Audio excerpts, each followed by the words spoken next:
ಮಕ್ಕಳಲ್ಲಿ ವೈಜ್ಞಾನಿಕ ಮನೋಭಾವನೆ ಬೆಳೆಸುವುದಲ್ಲದೆ ವಿಜ್ಞಾನ ಕ್ಷೇತ್ರದಲ್ಲಿ ಹೊಸತನ್ನು ಸಾಧಿಸುವ ಎಲ್ಲ ಸಾಧ್ಯತೆಗಳಿವೆ ಎಂದು BGS ಶಿಕ್ಷಣ ಸಂಸ್ಥೆಯ ಕಾರ್ಯದರ್ಶಿ JN ರಾಮಕೃಷ್ಣಗೌಡ ಹೇಳಿದರು. ತಾಲೂಕಿನ ಚಿನ್ಕುಳಿ ಗ್ರಾಮದಲ್ಲಿರುವ BGS ಶಾಲೆಯ ಶುಕ್ರವಾರ ಆಯೋಜಿಸಿದ ವಿಜ್ಞಾನ ವಸ್ತು ಪ್ರದರ್ಶನಕ್ಕೆ ಚಾಲನೆ ನೀಡಿದ ಅವರು ಮಾತನಾಡಿದರು. ಮಕ್ಕಳಿಗೆ ಚಿಕ್ಕ ವಯಸ್ಸಿನಿಂದಲೇ ವಿಜ್ಞಾನದ ಬಗ್ಗೆ ಅರಿವು ಮೂಡಿಸುವ ಉದ್ದೇಶದಿಂದ ಈ ವಿಜ್ಞಾನ ವಸ್ತು ಪ್ರದರ್ಶನ ಆಯೋಜಿಸಲಾಗುತ್ತಿದೆ ಎಂದು ತಿಳಿಸಿದರು. ಮಕ್ಕಳು ತಯಾರಿಸಿ ಸಿದ್ಧಪಡಿಸಿಕೊಂಡು ಬಂದಿರುವ ವಿಜ್ಞಾನದ ಮಾದರಿಗಳು ನೋಡಿದರೆ ಆಶ್ಚರ್ಯವಾಗುತ್ತದೆ. ಇಂತಹ ಕಾರ್ಯಕ್ರಮಗಳು ಮಕ್ಕಳ ಪ್ರತಿಭೆ ಅನಾವರಣಗೊಳಿಸಲು ಸಹಕಾರಿಯಾಗಿದೆ ಎಂದರು. ಕಿಸಾನ್ ಕಾಂಗ್ರೆಸ್ ತಾಲೂಕು ಅಧ್ಯಕ್ಷ CA ರಮೇಶ್ ಮಾತನಾಡಿ, ವಿಜ್ಞಾನ ವಸ್ತು ಪ್ರದರ್ಶನಗಳನ್ನು ಶಾಲಾ ಹಂತದಲ್ಲಿ ಆಯೋಜಿಸುವುದರಿಂದ ಮಕ್ಕಳ ಮುಂದಿನ ಶೈಕ್ಷಣಿಕ ಬೆಳವಣಿಗೆ ಸಹಕಾರಿಯಾಗಲಿದೆ. ಜೊತೆಗೆ ಅವರು ತಮ್ಮಲ್ಲಿರುವ ಪ್ರತಿಭೆ ಹೊರಹೊಮ್ಮಿಸಲು ಸಾಧ್ಯವಾಗಲಿದೆ ಎಂದು ಹೇಳಿದರು. ಕಾರ್ಯಕ್ರಮದಲ್ಲಿ ಚಿನ್ಕುಳಿ VSSNB ಅಧ್ಯಕ್ಷ CS ಗೋಪಾಲ್ಗೌಡ, ಗ್ರಾಮ ಪಂಚಾಯತಿ ಮಾಜಿ ಸದಸ್ಯ CD ಮಹಾದೇವ್, ಪ್ರಗತಿ ಸೇವಾ ಟ್ರಸ್ಟ್ ಅಧ್ಯಕ್ಷ ರಾಗಿಮಂಜನ ನಾಗೇಶ್, ಕಾಂಗ್ರೆಸ್ ಮುಖಂಡ CK ಮಂಜುನಾಥ್, ಕಾಂಗ್ರೆಸ್ ಜಿಲ್ಲಾ ಮಾಧ್ಯಮ ಸಂಯೋಜಕ N ಕೃಷ್ಣಗೌಡ, ಪ್ರಾಂಶುಪಾಲ ಚಿದಂಬರ ಹಾಗೂ ಶಿಕ್ಷಕರು, ಸಿಬ್ಬಂದಿಗಳು ಇತರರು ಇದ್ದರು.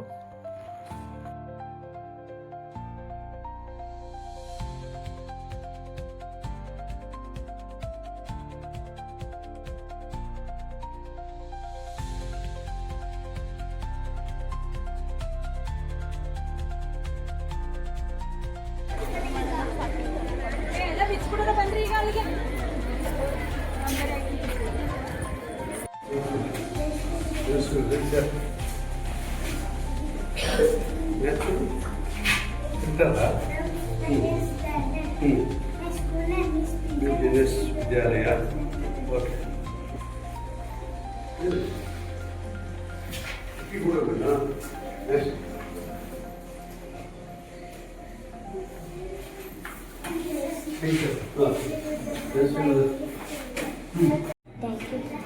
ನಿಮ್ಮಲ್ಲಿ ಜಾಯಿಂಟ್ ಫ್ಯಾಮಿಲಿನ ಸಿಂಗಲ್ ಫ್ಯಾಮಿಲಿ? ಹೌದಾ? ಎಷ್ಟು ಜನ ಇದ್ದೀರಾ? ಜನ ಯಾವರು?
ಸ್ವಲ್ಪ ಅದು ಏನು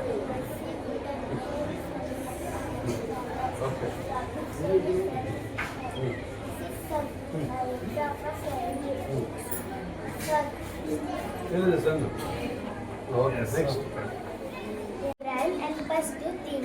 It controls our body. The brain help us to remembering things. It help us to learn new things.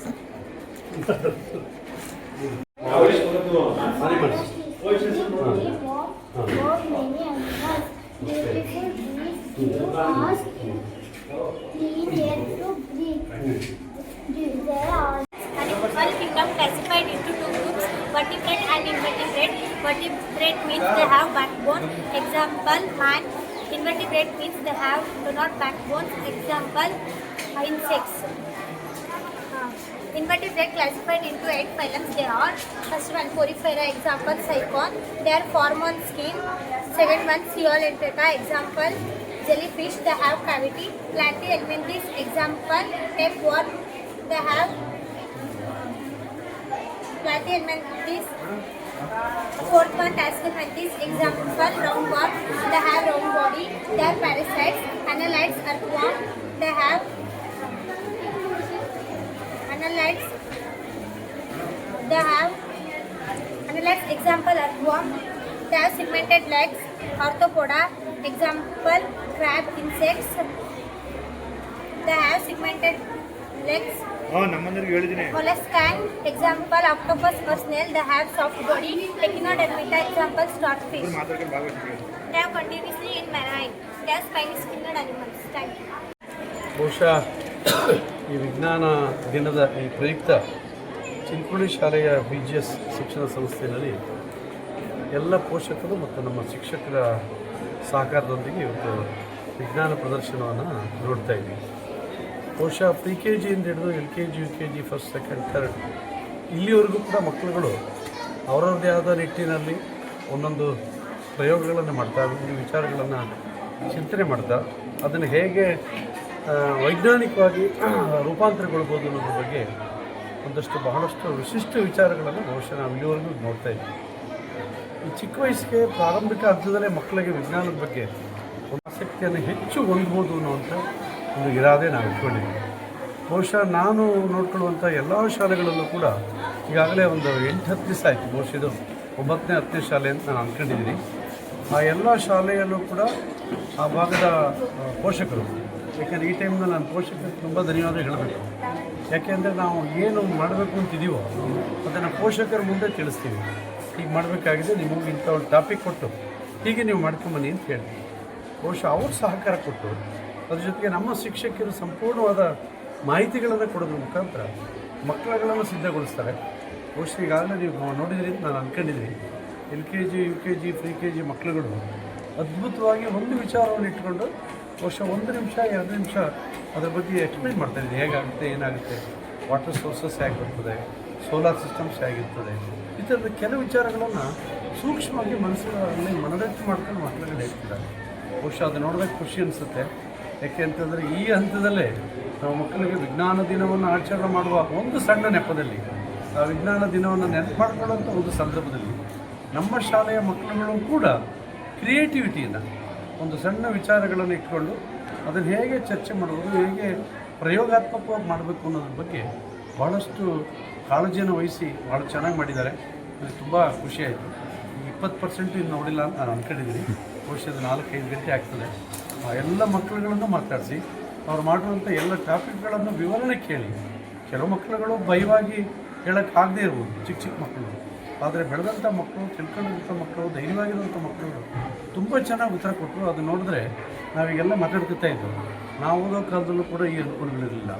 ನಾವು 10th ಬಂದಾಗಲೂ ಕೂಡ ಸ್ವತಂತ್ರವಾಗಿ 2 ಇಂಗ್ಲೀಷ್ ಪದನ 2 ಕನ್ನಡನ ಮಾತಾಡುವಂಥ ಶಕ್ತಿ ಇರಲಿಲ್ಲ. ಆದರೆ ಇವತ್ತು ಪ್ರೈಮರಿ ಹಂತದಲ್ಲೇ ಮಕ್ಕಳುಗಳು ಇಷ್ಟೊಂದು ಚೆನ್ನಾಗಿ ತಯಾರಾಗಿರೋದು ನೋಡಿದ್ರೆ ತುಂಬ ಖುಷಿಯಾಗ್ತದೆ. ಅವರ ಜೀವನ ಉಜ್ವಲ ಆಗಲಿ, ಬದುಕು ಬಂಗಾರ ಆಗಲಿ, ಅವರ ಮುಂದಿನ ದಿನಗಳು ಬಹಳಷ್ಟು ವೈಜ್ಞಾನಿಕವಾದ ರೂಪುರೇಷೆಗಳನ್ನು ಪಡೆದು ಬಹುಶಃ ಅವರ ಶೈಕ್ಷಣಿಕ ಗುಣಮಟ್ಟವನ್ನು ಕಾಪಾಡಿಕೊಳ್ಳಿ ಅಂತೇಳಿ ಈ ಸಂದರ್ಭದಲ್ಲಿ ನಾನು ಅವರಿಗೆ ಶುಭವನ್ನು ಕೊಡ್ತೀನಿ. ಜೈ ಶ್ರೀ. ಪರಮ ಪೂಜ್ಯ ಶ್ರೀಗಳಿಗೆ ನಮಸ್ಕರಿಸ್ತಾ, ಏನಿವತ್ತು ನಮ್ಮ ಮಠದ ವ್ಯಾಪ್ತಿಯಲ್ಲಿ ಶಾಲೆಗಳು ಇಡೀ ರಾಜ್ಯಾದ್ಯಂತ ನಡೀತಾ ಇದೆ. ಮತ್ತು ಆ ಒಂದು ಶಾಲೆಗಳ ಕಾರ್ಯನಿರ್ವಹಣಾಧಿಕಾರಿಗಳಾಗಿ ನಮ್ಮ ರಾಮಕೃಷ್ಣ ಅವರು ಜವಾಬ್ದಾರಿಯುತವಾಗಿ ಕಾರ್ಯನಿರ್ವಹಿಸಿ ಮಕ್ಕಳಲ್ಲಿ ಪ್ರತಿಭೆಗಳನ್ನು ಹೊರ ತರುವುದಕ್ಕೆ ಇಲ್ಲಿಯ ಶಿಕ್ಷಕರು ಸಹ ಸಹಕಾರವನ್ನು ನೀಡ್ತಾ ಇದ್ದಾರೆ. ಹಾಗೆ ಪೋಷಕರು ಸಹಕಾರವನ್ನು ನೀಡಿದ್ದಾರೆ. 1ನೇ ತರಗತಿಯಿಂದ ನಾನೀಗ ನೋಡಿದಾಗೆ 9ನೇ ತರಗತಿಯವರೆಗೆ ಆ ಮಕ್ಕಳಲ್ಲಿ ಬರುವಂಥ ಪ್ರತಿಭೆಗಳನ್ನು ನೋಡಿದ್ರೆ ನಾಳೆ ಅವರು ಭಾರತದ ಭವ್ಯ ಪ್ರಜೆಗಳ ಜೊತೆಗೆ ಭವಿಷ್ಯವನ್ನು ರೂಪಿಸುವ ನಿಟ್ಟಿನಲ್ಲಿ ದೊಡ್ಡ ದೊಡ್ಡ ಅಬ್ದುಲ್ ಕಲಾಂ ರೀತಿ ದೊಡ್ಡ ವಿಜ್ಞಾನಿಗಳಾಗ್ಬೋದು. ಈಗ ನಾನು ಎಲ್ಲ ಮಕ್ಕಳು ನೋಡಿದ್ರೆ ಅವ್ರಿಗೆ ಧೈರ್ಯ ಬಂದಿದೆ. ಉದಾಹರಣೆಗೆ ನಾವೇ SLC ಅವರಿಗೆ ಪೊಲೀಸವ್ರು ಕಂಡ್ರೆ ಎದುರ್ಕೊಂಡು ನೋಡ್ಬಿಡ್ತಿದ್ವಿ. BO ಬಂದರೆ ನಾವು ಹೋಗ್ತಿರಲಿಲ್ಲ, ಮಾಸ್ಟರ್ ಹತ್ರ ನಿಂತ್ಕೊಂಡು ಮಾತಾಡ್ತಿರಲಿಲ್ಲ. ಆದರೆ ಇವತ್ತು ಧೈರ್ಯವಾಗಿ ಈ 1-2 ಮಕ್ಕಳು ಅವ್ರು ನೋಡಿದರೆ ಅವರು ಮುಂದೆ ಏನಾಗ್ತಾರೆ ನನಗೆ ಗೊತ್ತಿಲ್ಲ, ನಮಗೆ ಇಂಗ್ಲೀಷ್ ಬರೋಲ್ಲ, ಅಷ್ಟು ಸ್ಪಷ್ಟವಾಗಿ ಶುಚಿತ್ವದಿಂದ ವಿವರಣೆಯನ್ನು ನೀಡುತ್ತಾ ಆ ವಿಜ್ಞಾನ ಮೇಳವನ್ನು ನೋಡಿ ಸಂತೋಷ ಆಯಿತು. ಆದ್ದರಿಂದ ನಾನು ಮೊದಲಿಗೆ ಈ ಒಂದು ಶಾಲೆಯ ಶಿಕ್ಷಕರಿಗೆ ಮತ್ತು ಕಾರ್ಯದರ್ಶಿಗಳಿಗೆ ಪರಮ ಪೂಜ್ಯರಿಗೆ ಅಭಿನಂದನೆಯನ್ನು ಸಲ್ಲಿಸೋದಕ್ಕೆ ಇಷ್ಟಪಟ್ಟಿದ್ದೀನಿ. ಮುಂದೆನೂ ಇದೇ ರೀತಿ ಈ ಶಾಲೆಗಳು ಮುಂದುವರೆದು ನಮ್ಮ ಮಕ್ಕಳ ಭವಿಷ್ಯವನ್ನು ಉಜ್ವಲ ರೂಪಕ್ಕೆ ತರುವಂಥ ಈ ಸಂಸ್ಥೆಗಳು ಮುನ್ನಡೆಯಲಿ ಅಂತೇಳಿ ನಾನು ಆಶಿಸ್ತೀನಿ.